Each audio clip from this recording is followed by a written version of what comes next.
Ever thought you could buy a house on a low income? Well, buckle up, because we're about to debunk some myths and prove that it's more than just a pipe dream. We've all heard the naysayers, right? The ones who claim that home ownership is only for the well-heeled. But guess what? They're wrong. It all boils down to smart budgeting, savvy saving, and a sprinkle of determination. So toss aside those misconceptions and let's get cracking. So, are you ready to start saving for your dream house? First things first, know where your money is going. Imagine your income and expenses as two dance partners. To keep in step, they need to understand each other's moves. Your income, that's the money you're bringing in, needs to lead the dance. Your expenses, the money you're spending, must follow suit.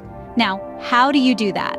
Simple. Keep track of every penny. Yes, even the ones you toss in the wishing well or use to buy that irresistible chocolate bar at the grocery checkout. You can use budgeting apps, or if you're a fan of vintage, use a pen and paper. The goal is to understand where your money is going. Is it going to things that bring you joy, or is it disappearing into a black hole of forgotten subscriptions and unnecessary purchases?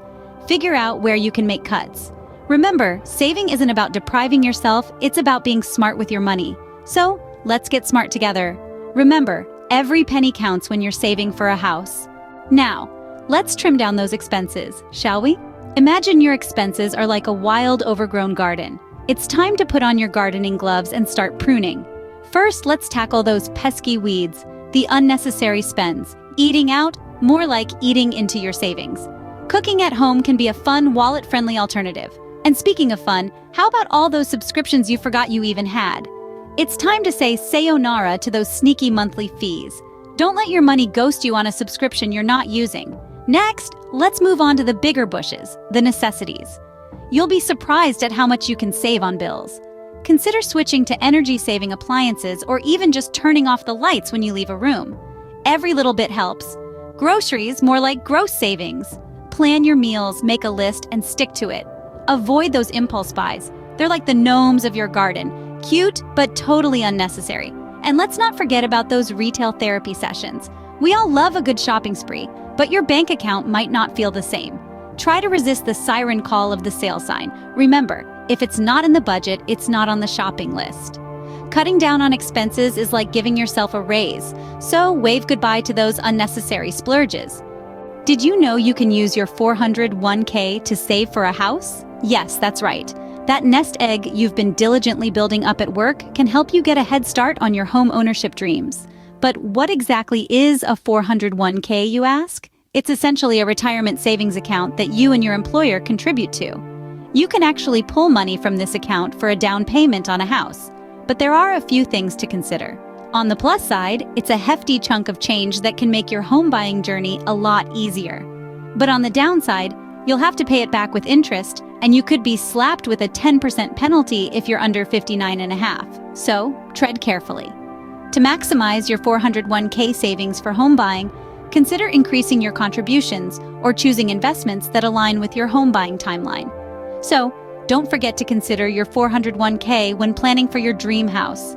It's like having a secret savings account you didn't even know you had. But remember, it's not a free ride. It's a strategic move. So plan, plan, plan. All right, now that we've trimmed the fat, let's talk about saving strategies. It's as simple as putting a little bit of your income away each month. Now, I know what you're thinking. I barely have enough to get by. But trust me, even tucking away a small percentage can add up over time. It's like a snowball effect, but with cash instead of snow. And while we're on the topic, let's chat about emergency funds. Life has a funny way of throwing curveballs at us, doesn't it? So having a safety net can really save the day. Next up, high-interest savings accounts. These are like your regular savings account, but on steroids. Your money grows faster with the power of compound interest. And finally, consider getting a side hustle. It's like having a second dessert, but instead of calories, you're adding to your income. With these saving strategies, you'll see your house fund grow in no time. So there you have it, folks. We've navigated the jungle of income and expenses, slashed through the vines of unnecessary costs, and trekked up the mountain of saving strategies. Sure, it might seem like a daunting expedition, but remember, the journey to homeownership begins with a single step, and that step is discipline and dedication. Buying a house on a low income isn't just a pipe dream, it's a possible reality.